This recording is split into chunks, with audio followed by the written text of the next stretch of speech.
خدمت کردن به وطن وظیفه مقدس و شرفی بزرگ است.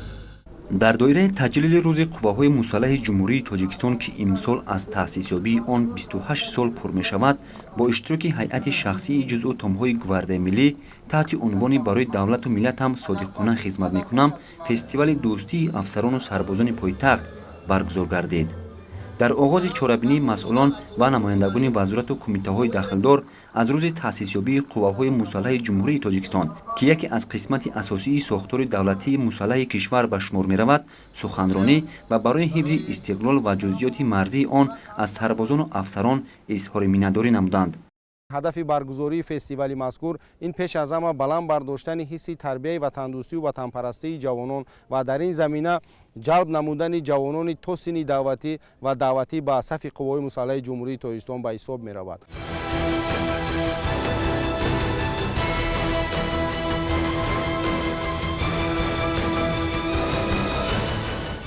بار دیگر یادرس می شویم که امسال از تأسیسیابی قواهای مسلح جمهوری تاجیکستان 28 سال پر می شود. در این مدت جزء اتمهای آن به نیروی قدرتمندی نظامی محافظ صلح و ثبات و فضای آرام و آسوده مملکت تبدیل یافته، حالا به وطن و خلق خود صادقانه خدمت می کنند.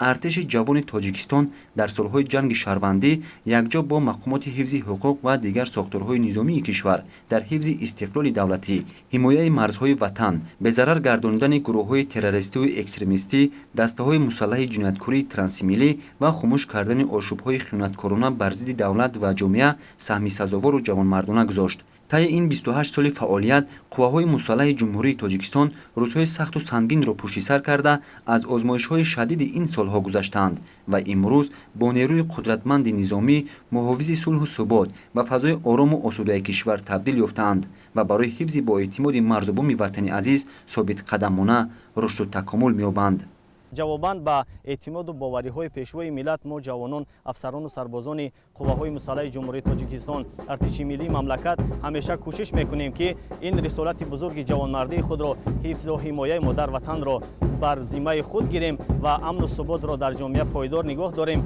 تاجیکستان عزیزمان را همچون دولت بی‌احتساب در عرصه بین المللی معرفی نماییم.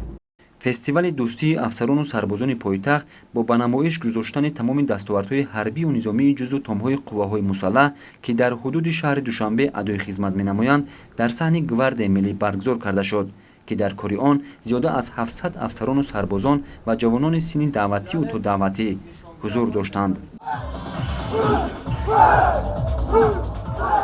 در ادامه چاره‌بینی مذکور از جانب یک گروه افسران نمایش مشق‌های تن به تن گذرانده شد و بعداً تمام هیئت شخصی جمع آمده با قدمزنی زیبای متن‌تن از نزد منبر افتخاری گذشتند.